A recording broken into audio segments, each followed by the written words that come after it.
Dalam nama Bapa dan Putra dan Roh Kudus. Amin.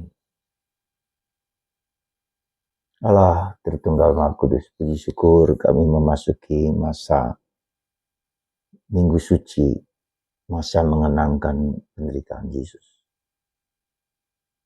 Tentu kami itu memasuki hati Yesus yang bersedia menderita bagi kami, bagi umat manusia, bagi seluruh bangsa, bagi seluruh umat manusia, kapanpun siapapun. Entah beragama Katolik atau agama apapun. Karena pengorbanan Yesus, karena salib Yesus. Terpujilah namamu kini dan sepanjang masa. Amin. Para saudaraku terkasih dalam Kristus. Sekali lagi saya minta maaf. Karena baru ingat bahwa saya hari ini belum memberikan renungan yang saya bagikan kepada Anda. Mungkin Anda sudah mendengar tentang Palma. Tentang masa Minggu Suci. Masa mengenangkan penderitaan Yesus.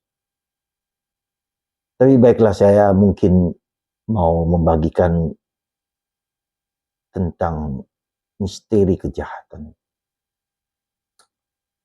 yang dialami oleh Yesus dan terus berlangsung hingga sekarang.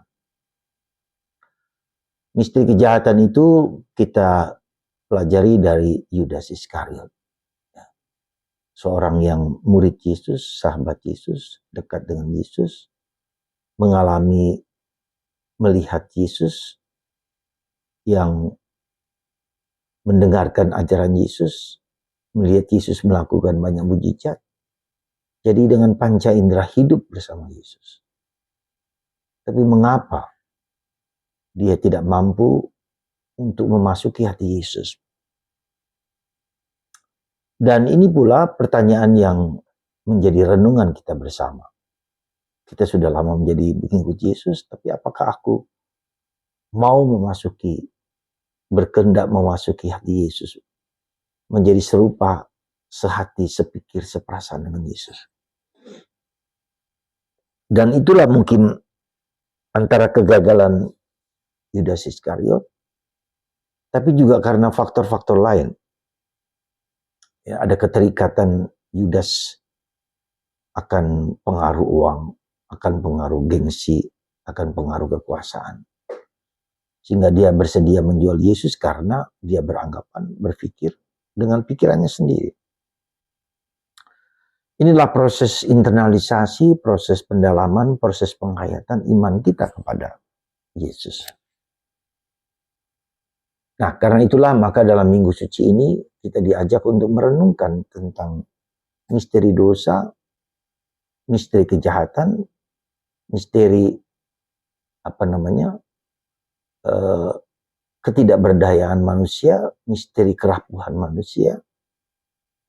Dan itulah yang membuat akhirnya Tuhan mau datang menjadi manusia, menderita bagi manusia, diperlakukan semena-mena, disalibkan dengan brutal, luka-luka di seluruh tubuhnya. Itulah cara Tuhan untuk membebaskan manusia dari segala dosa.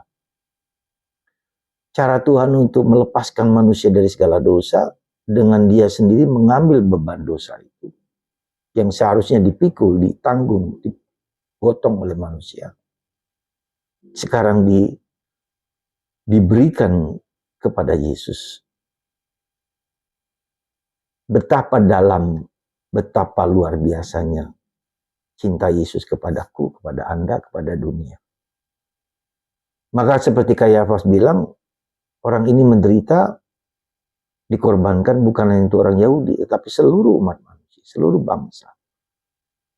Universalitas dari karya keselamatan Yesus kepada semua bangsa, semua manusia. Dan ini merupakan sesuatu yang mengagumkan, sesuatu yang luar biasa. Kita sebagai orang Katolik, ya, bersyukur. Katolik berarti universal.